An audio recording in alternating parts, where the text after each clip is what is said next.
This is show and tell how to find your syllabus and be able to edit it. So you go to tjc.edu, you log in, and this is what you resolve on, and then you go up to menus, click employee, click faculty information, and then scroll down till you see quick links and it says intercourse syllabus information. You click on that, and on this page all of your classes that have been assigned to you should be on there. And then what happens is these are the fall ones that are coming up that I teach, and then they'll also have all the past courses, which is kind of cool. So you can copy and paste, for the most part, previous years.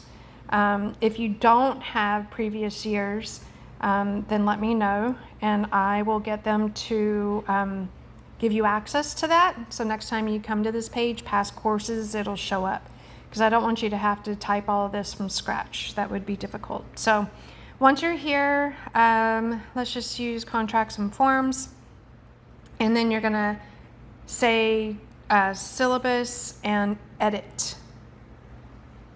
And then everywhere there is a yellow pencil is where you can edit. There's some fields you cannot. So if the fields that you cannot edit are wrong, you need to tell Deb Welch so that she can change it.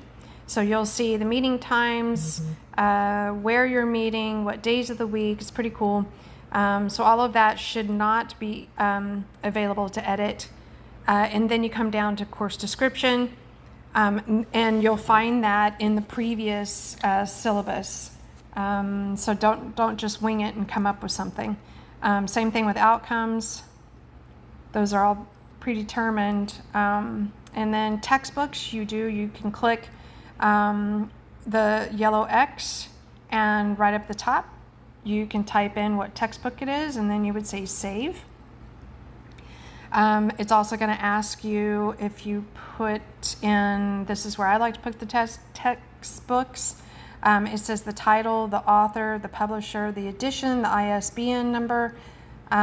You have to put all of that in there, and for where it's available, say the campus bookstore, which is at TJC.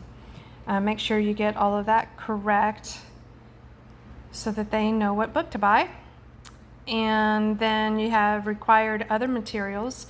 If you want them to have anything else, like for me in the capstone class, I would add here under recommended materials or required the RE campus for the practice licensure exams, and so I put a link in there for that. The schedule, you can copy what I have here if you want. I'll email y'all a copy of one of mine. And what you're going to have to put in here otherwise is schedule entry one by one, and you have to fill out class meeting. What is it? Is it a lecture, or is it an assignment? Is it a discussion? That gives you options. Week 1, and then when that week starts, which would be Monday, and then what time and where it's being taught. And again, you can find that information up at the top, because it should be already populated up there. So let's go back there, and you have to do it for every single week 1 through 4 or week 1 through 8. And what I did is I opened up Canvas in my modules, and since I had already put all the dates of the week ending, it was easy for me to find the week beginning, that Monday, and look at what I told the students to do that first week. So for example, in week 1, the class is a lecture, and it starts at 1:20, and it's in Pirtle T248. We're going to go over chapter 1 through 4, and then what is 1 through 4. So I looked in the book, and I took the title of each chapter. Unit 1 is contract law. Unit 2, law, rules, and regs. Unit 3, you see how I did that? And so y'all can do exactly the same thing. And I did that for every single week, what chapters we're going over and what the title of those chapters are. Okay? Then you should also have in your modules your grading. So how much percentage is going to quizzes, final exam, attendance, and participation? The funny thing about attendance and participation, those percentages, if they're not in attendance that day, they obviously can't participate. So those actually go hand in hand for my grading. So if they only had, like, they came to class 80% of the time, the very most they could get in participation is 80, because they can't get 100 because they weren't there 100% of the time. So, and for your internet only courses, you wouldn't have attendance and participation like that. It would be quizzes were 60% and final exam would be 40%. And then course policies, that actually should be already populated in there. If not, you can copy mine. And then department policies, that should already be populated. Institution, all of that is already populated. But I want you down at the bottom, additional items, I want you to add this in its substantive interaction. And I want you to copy and paste word for word. Of course, change your contact information down at the bottom. But yeah, and then whenever you're done, it was strange enough, there is no save button, which freaks me out. But what you do is you come back up here under syllabus and then you say view. And that is its way of saving all that information. So you would go back down here and make sure that it is, that you're happy with your changes, and that they stuck. And then what I'm going to do, it's up to y'all if you want to, I'm going to print out each of these, and I'm going to take them to class, and I'm going to hand it to them.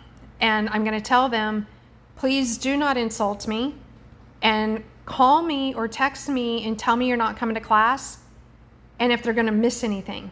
That just sends me off the edge. Of course, they're going to miss a lot. We do so much during the class. And now I don't have to tell them what we're doing. I'm going to say, why don't you go look at your syllabus and be efficient about my time and make sure you are ready for whatever weekday you're going to miss. So if they miss, during week 3, they miss one class, well, they can come down here and look during week 3. This is what we went over in class, chapter 8 through 9. And they're responsible for doing it.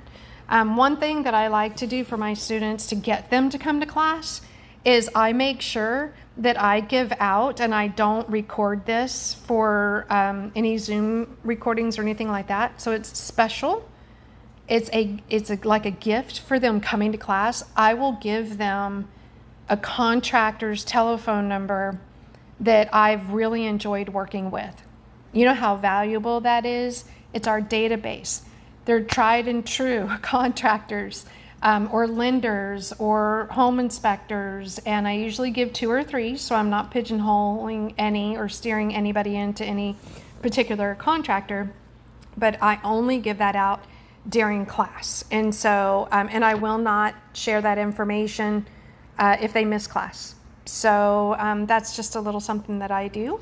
And if you have any questions, please let me know. It sounded like by this Friday, all of your syllabi need to be completed. So if you have any problems with that, please text me, give me a call, and I'll sit down at a computer somewhere with y'all and go over it. Alrighty, thank y'all so much, and thank you so much for teaching with us.